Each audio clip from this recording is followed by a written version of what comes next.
ಎಲ್ಲ ನನ್ನ ಪ್ರೀತಿಯ ವೀಕ್ಷಕರುಗಳಿಗೆ ನನ್ನ ಪ್ರೀತಿಯ ನಮಸ್ಕಾರಗಳು.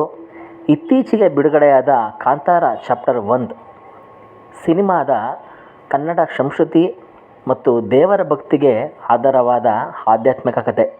ಆದರೆ ಕೆಲವು ಥಿಯೇಟರ್ಗಳಲ್ಲಿ ಅಭಿಮಾನಿಗಳ ಹುಚ್ಚಾಟ ಮತ್ತು ದೈವದ ಆರಾಧನೆಗೆ ಹೀನಯವಾಗುತ್ತಿದೆ.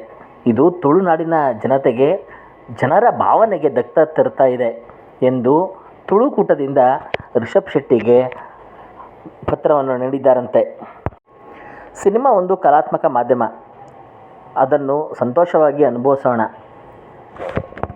ಹಬ್ಬದಂಥ ಸಿನಿಮಾ ನೋಡೋದು ಸಂತೋಷ, ಆದರೆ ಅತಿರೇಕದ ವರ್ತನೆ ಬೇಡ. ತುಳುನಾಡು ಸಂಸ್ಕೃತಿ ನಮ್ಮ ಹೆಮ್ಮೆ, ಅದನ್ನು ಗೌರವದಿಂದ ನೋಡೋಣ.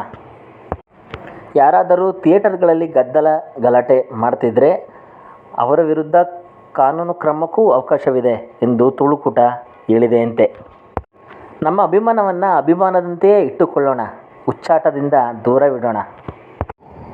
ನಿಮಗೆ ಈ ವಿಚಾರ ಸತ್ಯವಾಗಿ ತಟ್ಟಿದರೆ ದಯವಿಟ್ಟು ವಿಡಿಯೋನ ಶೇರ್ ಮಾಡಿ. ಧನ್ಯವಾದಗಳು. ನಮಸ್ಕಾರ.